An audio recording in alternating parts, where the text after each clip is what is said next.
In the last episode, I talked about the history of icon removal. As a side note to that, I thought it would be fun to take a look at the history of icon attachments.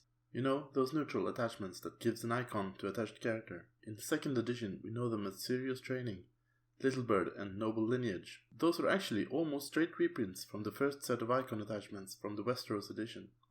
The thing about icon attachments is that they were always a regular part of the base set of each block in the CCG era. Because of rotation, it was always necessary to reprint new versions of the cards. In the Ice and Fire block, the attachment's cost got raised to 1 gold, but they also added a card draw when you played the attachment from your hand.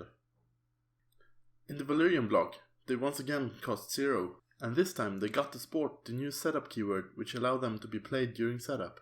Having 0 cost setup attachments was a nice way of improving your setups. In the Winter block, the attachments instead provided a strength boost, which was nice, but it was hard to compete with the setup keyword.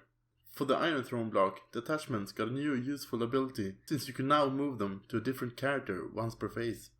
The final trio of icon attachments in the CCG era interacted with the 3 new plot traits that were released, and gave a significant strength boost if you played the right plots.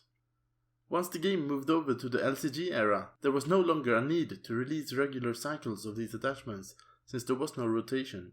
A couple of the old cards got reprinted but without their companions, so the sense of the cycle of 3 was lost.